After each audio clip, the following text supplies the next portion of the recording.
दोस्तों नमस्कार। मैं अभी सियाम रीप एयरपोर्ट पे हूँ। अभी मेरा फ्लाइट है लगभग आधे घंटे के बाद नॉमफेन के लिए। वहाँ से मैं जाऊँगा बैंकॉक, फिर पटाया।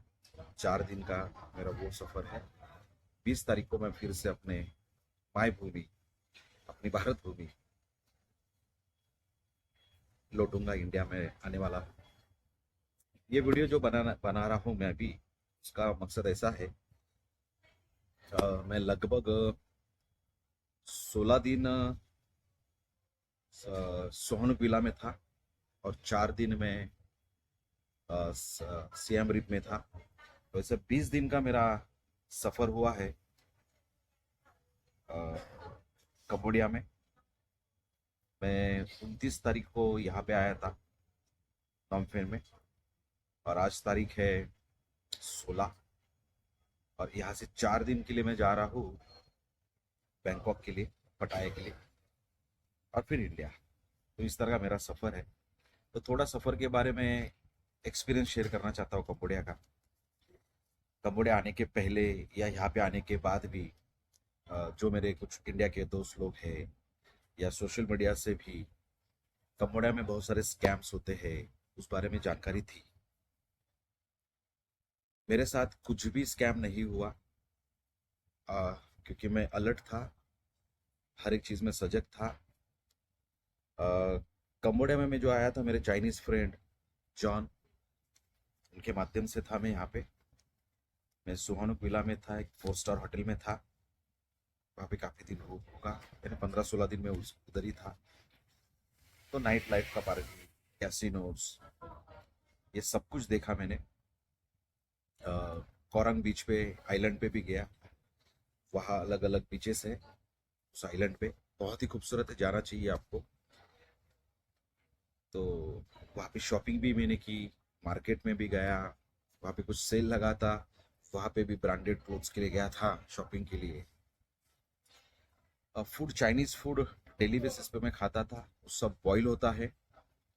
सोहनुक विला में इंडियन रेस्टोरेंट मिले मुझे, गिन के एक या दो, पर जो टेस्ट इंडिया का चाहिए वो बिल्कुल नहीं आता है। क्योंकि वहाँ पे सारे के सारे जो कुक है या शेफ है, वो सब बांग्लादेशी है। नाम इंडिया का है, डेफिनेटली वो इंडियन ओनर का है। जो मुझे समझा वो तमिल के लोग हैं, तमिलनाडु के लोग हैं, चेन्नई के लोग हैं, उनका वो है पटेल। पर जो वर्कर वहाँ पे है वो बांग्लादेशी है। बांग्लादेशी करेंसी अपने यहाँ से, मतलब अपना एक अपना 1 रुपया, उनका 2 रुपया डबल है। यानी अपने से 2 गुना हम लोग उनकी से आगे है करेंसी में।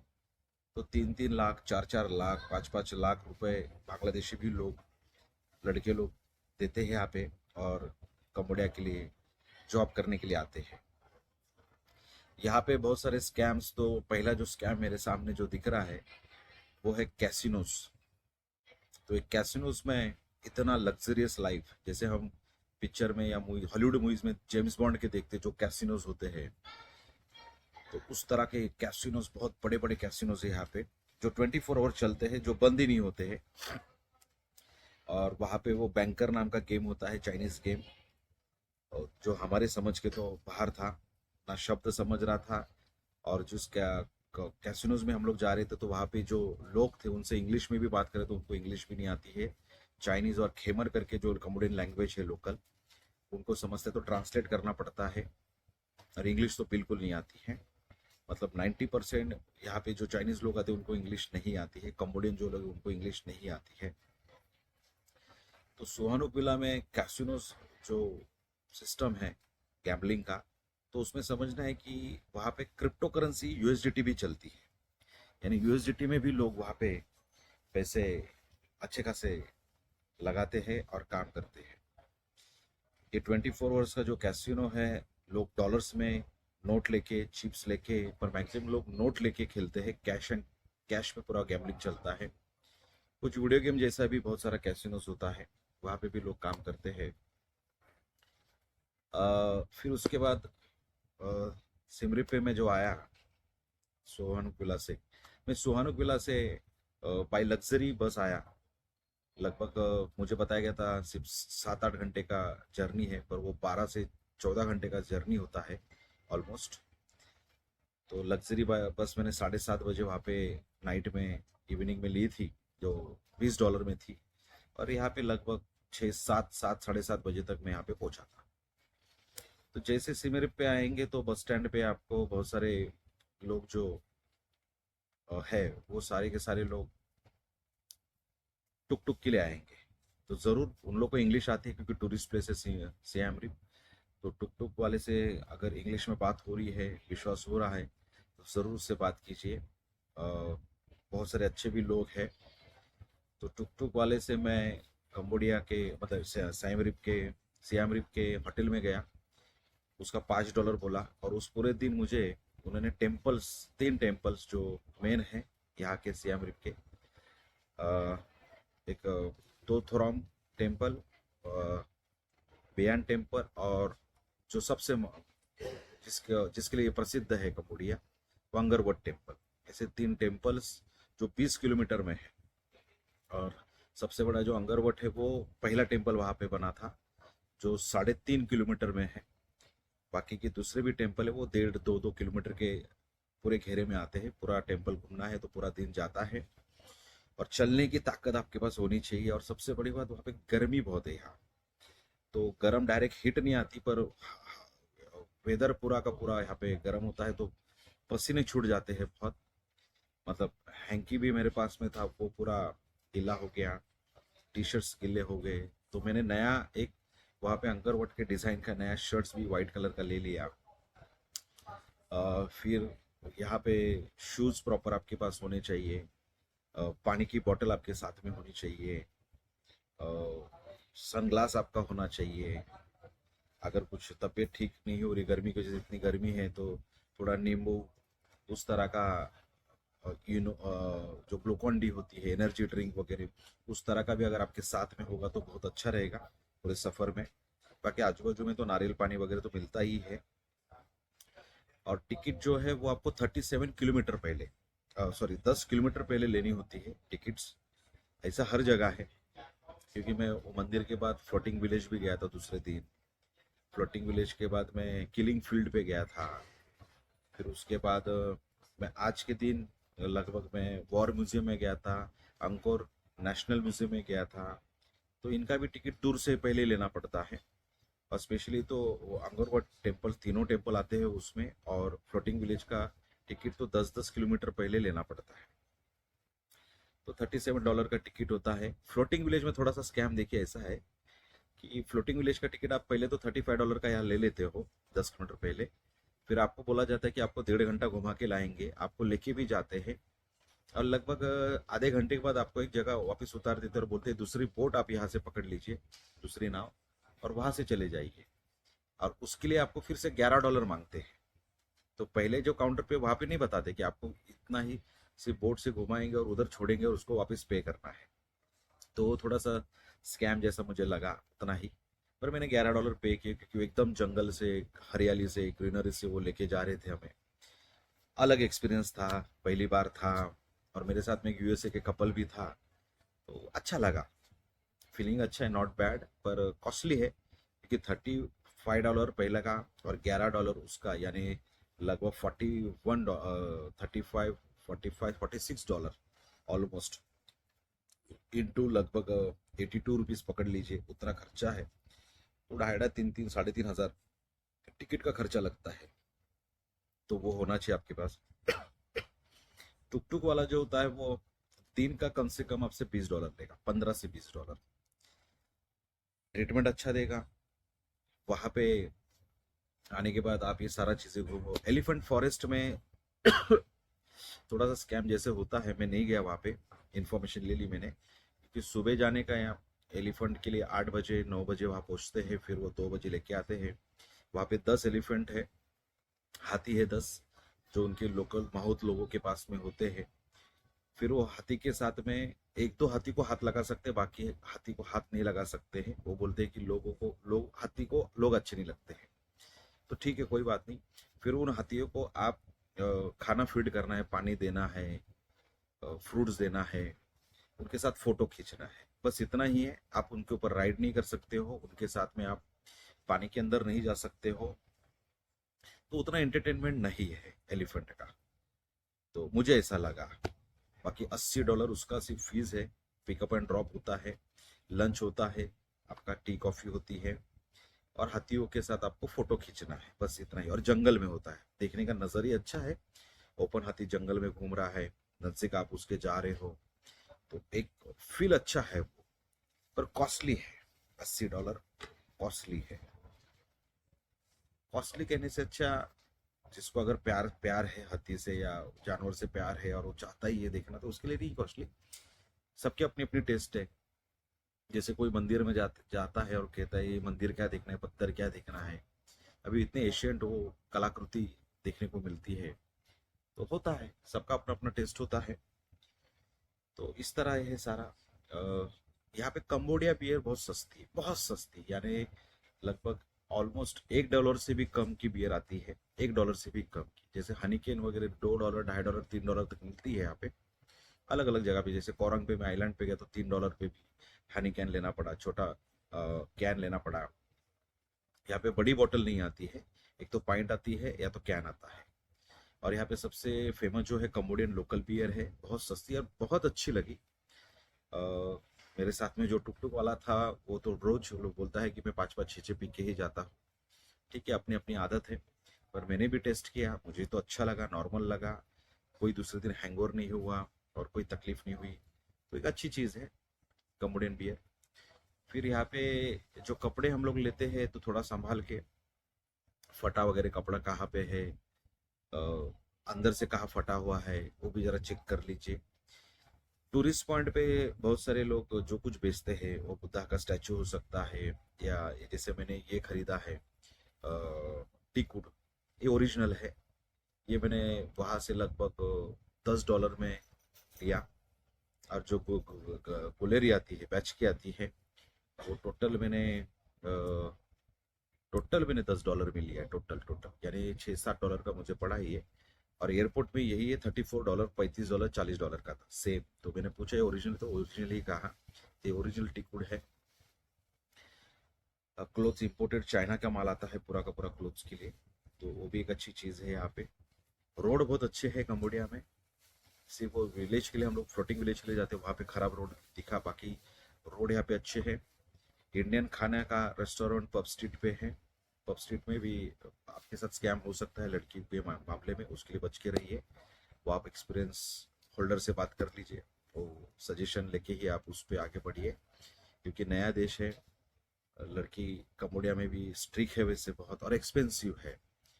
जैसे पटाया में हम लोग देखते हैं तो 2,000, 3,000, 4,000 बात में भी एंटरटेनमेंट होता है। यहाँ पे $100, 300, $500 इस तरह का चार्जेस होता है। आपको बहुत सारे फॉरेनर्स सियाम रिप में मिलेंगे, अलग अलग कंट्री के। मुझे यूएसए के मिले, मुझे ऑस्ट्रेलिया के मिले, मुझे रशिया के मिले, और सभी लोग ने मुझसे जापान के मिले, जो अभी मेरे साथ में पटाया भी मिलने वाला है। और ऑस्ट्रेलिया के भी लोग, सिडनी के जो मिले वो भी मुझे पटाया में मिलने वाले हैं। तो बहुत सारे फॉरेनर से यहाँ से बात हुई कि अच्छे से रहिए, उनसे अच्छे से बात कीजिए, उनकी तारीफ कीजिए। और तारीफ तो सबको अच्छी लगती है, तो डेफिनेटली आपसे अच्छा रिलेशन बने तो आपके साथ वो पार्टी कर सकते हैं। अभी जापान वाले ने मुझे इनवाइट भी किया है पटाया में, 17 तारीख को या 18 तारीख को मैं मिलूंगा उसको। वो भी 4 दिन के लिए वहाँ पे है, मैं भी 4 दिन के लिए वहाँ पे हूँ। तो इस तरह ये सारा का सारा टूर है। गर्मी दोपहर में बहुत है, अपना ख्याल रखना है। फूड में यहाँ पे बीफ, पोक, फिश बहुत बड़े लेवल पे बिकता है। मैक्सिमम हर जगह ये सब मिलता ही मिलता है। और यहाँ पे जो जैसे अपने इंडिया में लोकल ढाबे होते हैं, छोटे छोटे रेस्टोरेंट, तो यहाँ पे अगर किसी में अगर बियर पीनी है, सिर्फ बियर, विस्की नहीं मिलती है उस जगह पे जहाँ जहाँ मैं गया था। तो सिर्फ बियर और पोर्क, अगर पोर्क मिल रहा है तो पोर्क ही मिलेगा, अगर बीफ मिल रहा है तो बीफ ही मिलेगा, अगर फिश मिला तो फिश ही मिलेगा। इकट्ठा तीनों आइटम नहीं मिलेंगे, यानी स्पेशलिटी यूनिक है सबकी अपनी अपनी। स्ट्रीट फूड पे बहुत सारा चीज़ें मिलता है, तो लोगों की अपनी अपनी चॉइस है। वेजिटेबल्स फूड्स कम मिलते हैं, नॉन वेजिटेरियंस बहुत है। अलग अलग फ्रूट्स वगैरह अच्छे मिलते हैं। बाकी यहाँ पे मेडिकल में फार्मेसी वगैरह भी है, बैंकिंग सेगमेंट भी बढ़िया है, एटीएम्स वगैरह है आजू बाजू में। यहाँ पे करेंसी जैसे 1 डॉलर जो होता है, जैसे आप 82 रुपये अपना 1 डॉलर होता है, तो इनका वही 4,000 रुपये होता है। यानी किसी काउंटर में मैं अभी किलिंग फील्ड के लिए कल गया था, वहाँ पे कहा किलिंग फील्ड की फीस कितनी है, तो टिकट कितनी है, तो 3 डॉलर, यानी इंटू 4,000, यानी 12,000 कमोडियन रील देना होता है। तो यहाँ पे अच्छा, कम्बोडिया में एक चीज़ है कि आपको होटल में जाओ या टुक टुक वाले से जाओ, चाहे जो भी व्यवहार करो, आपके पास जो डॉलर होगे वो एकदम नीट एंड क्लीन और ओरिजिनल। ओरिजिनल मतलब अच्छा अच्छा होना चाहिए डॉलर। वो चूना पुराना फटा हुआ, वो घड़ी घड़ी हुआ हुआ, इस तरह डॉलर एकदम प्रॉपर आपके पास होने चाहिए, तो ही एक्सेप्ट होगा। नहीं तो आपसे वो डॉलर एक्सेप्ट नहीं करेंगे, रिटर्न करेंगे। तो कम्बोडियन रील मांगेंगे या तो डॉलर मांगेंगे, और डॉलर भी वो चेक करके लेते हैं। तो यहाँ पे वो थोड़ा सा संभालना है, अगर आप कहाँ पे खर्चा कर रहे हो और वहां से आपको अगर डॉलर रिटर्न में आ रहा है, तो उसको भी चेक करना है आपको। तो ये ख्याल रखना है आपको। बाकी कम्बोडिया घूमने के लिए बहुत अच्छा है। सियाम रिप यहाँ पे बारिश का सीजन था, मैं अभी आया तो कल भी बारिश थी, आज भी बारिश थी, तो लोग बारिश में भी एंजॉय करते हैं। ट्रैफिक रूल यहाँ पे सब फॉलो करते हैं। लेफ्ट हैंड ड्राइविंग है यहाँ पे, जैसे इंडिया में हम लोग राइट हैंड ड्राइविंग करते हैं, राइट से चलते हैं, वैसे यहाँ पे लेफ्ट हैंड ड्राइविंग होती है। तो उल्टा लगता है थोड़ा सा, क्योंकि इंडिया की आदत अलग है, वहाँ की आदत अलग है। 1.5 घंटा कम्बोडिया आगे है। इंडिया में जैसे अभी समझो 3:30 बज रहा है, तो कम्बोडिया में 5 बजेगा। 1.5 घंटा बैंकॉक भी उसी तरह से है, वियतनाम भी से ऑलमोस्ट उसी टाइम जोन पे आता है। तो इस तरह ये कम्बोडिया है। अंगोर करके कम्बोडिया में बियर है, उनकी नेशनल बियर। कम्बोडिया करके, कम्बोडिया लोकल बियर है उनकी, वो भी नेशनल है और बहुत फेमस है। इस तरह ये सारा चीज़। फिर एंगोर के साथ में एंकोर करके एक बियर आती है, वो भी लोग ज़्यादा पीते हैं यहाँ पे। बाकी कम्बोडिया में खेमर लैंग्वेज बोली जाती है। टूरिस्ट प्लेसेस में इंग्लिश बोलने वाले आपको काफ़ी लोग मिलेंगे, टूरिस्ट सेंटर जितने भी हैं, तो इंग्लिश का कोई दिक्कत नहीं है। ऑटो ऑटो वाले को यानी टुक टुक वाले को भी आता है। कोई दुकान में आप गए छोटे मोटे, तो उनको भी इंग्लिश आती है। और सुहानो किला में दिक्कत है, कैसीनोज में दिक्कत है, विलेज में अगर जाओगे तो वहाँ पे बहुत दिक्कत है। तो टुक टुक वाले से या जो भी आपका ट्रैवल एजेंट है, थोड़ा सा उससे संपर्क अच्छा होना चाहिए आपका। उससे पूरी इन्फॉर्मेशन लिया करो, उससे डिस्कशन किया करो, उसको थोड़ा ज़्यादा टिप भी दिया करो। जैसे मुझे $20 बोला था, मैंने उसको जाते टाइम $5 एक्स्ट्रा भी दिए, ये भाई तेरे लिए रख, $5। तो खुश हो गया, तो रिलेशन होता है। फिर उसको मैं, जब मैं तो अकेला ही था, सोलो ट्रैवलर हूँ, तो मैं उसको जब भी जाता तो 2-3 जगह उसके साथ में, तो तीन तीन दिन तो था ही मेरे साथ में, तो बियर भी देता था उसको। मेरे साथ ही बैठता था खाने के लिए, बियर के लिए रात के वक्त में। तो मुझे होटल में लाना, पिकअप करना, सारा चीज़ घुमाना, वेटिंग करना, ये पूरा दिन का उसको $20 में देता था। और रात को पार्टी भी देता था, बियर ही पीता है वो। तो यहाँ के लोग ज़्यादा, मतलब उसने मुझे कहा कि 90% लोग कम्बोडियन में बियर पिया जाता है, इसके कम पीते हैं, बियर ज़्यादा पीते हैं। और बियर में भी आइस बहुत डालते हैं, यानी ऑलरेडी ठंडा वो चिल्ड बियर होगा, फिर ग्लास में बियर डालेंगे, उसमें बड़ा सा बड़ा आइस क्यूब इतने बड़े बड़े रहते हैं, वो डालेंगे और वैसे पियेंगे। विस्की कम पीते हैं, वाइन कम पीते हैं। चाइनीज लोग विस्की वाइन पीते हैं। कम्बोडिया में कैसे आपको वियतनामीज देखने को मिलते हैं, चाइनीज बहुत सारे देखने को मिलते हैं, लोकल कम्बोडियन मिलते हैं। कम्बोडिया में भी 2 कलर मिलते हैं, एक अपने जैसा गेहुआ जैसा गेहुआ कलर, और दूसरा वियतनामी जैसा व्हाइट कलर, ऐसा भी कम्बोडियन मिलते हैं।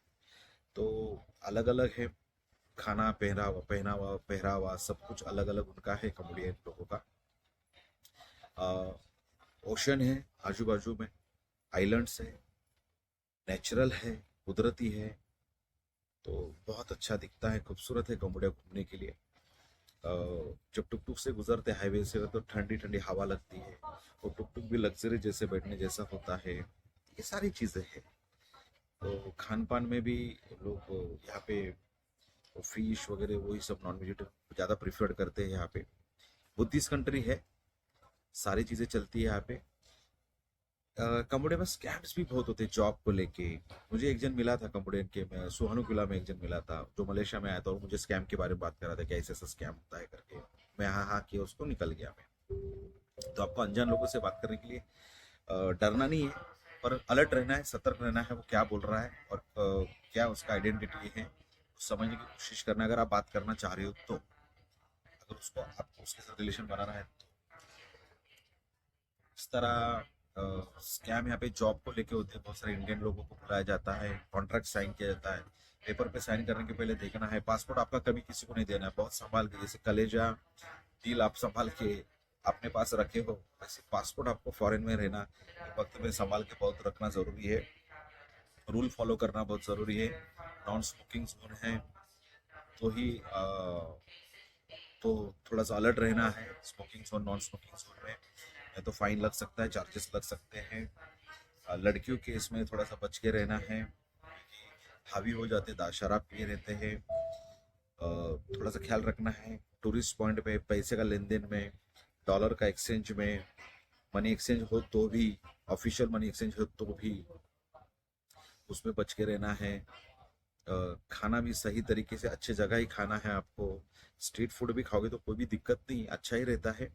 पर फिर भी वो बीफ है या पोर्क है या कौन सा फिश हमें कुछ नहीं मालूम, वो बना के दे देते हैं, हमें क्या पता। जैसे इंडिया में बोलते हैं ना कुत्ता खिला देते हैं, होता है ऐसा बहुत जगह हुआ, तो इधर भी हो सकता है अपने साथ। अपने को क्या मालूम कौन सा बीफ है, क्या है, या पोर्क है या मटन है, चिकन है, फिश है, अपने को नहीं पता, और किसका है वो भी नहीं पता, और कब का है वो भी नहीं पता।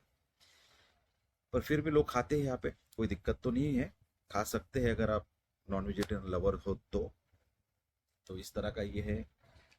यहाँ पे शाम को पब स्ट्रीट में, छोटा सा पब स्ट्रीट है, बहुत ही छोटा सा पब स्ट्रीट है, 30-40 दुकानें पब हो गए, बस उतना ही है। बहुत बड़ा विशाल नहीं है और बहुत सारा एंटरटेन भी ज़्यादा नहीं है।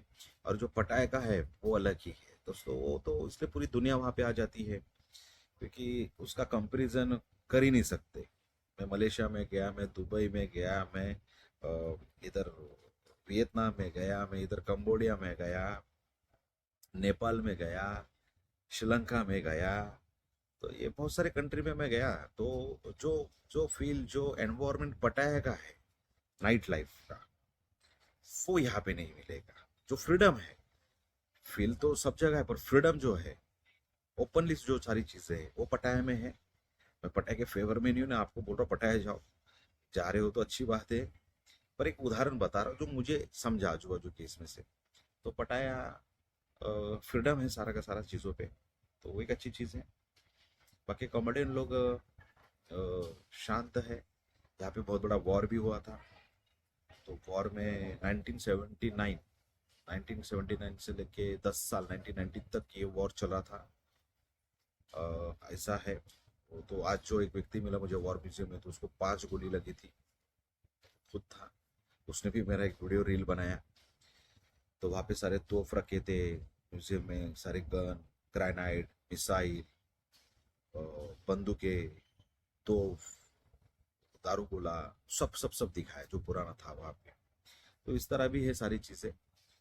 और जो नेशनल म्यूजियम है तो भगवान बुद्धा का बहुत हजारों स्टैचूज, हजारों, एक ही म्यूजियम में हजारों स्टैचूज, अलग अलग सब, तो देखने जैसा है।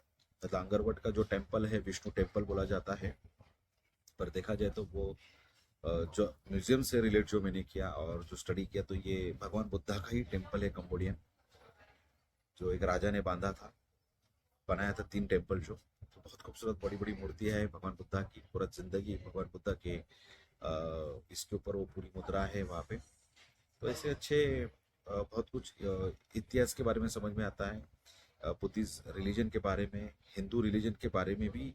उस टेम्पल में बहुत कुछ है विष्णु के बारे में, विष्णु की मूर्ति है, स्टैचूज है, गणपति की स्टैचूज जो अभी मंदिर में नहीं है, वो अभी के सब म्यूजियम में रखी है।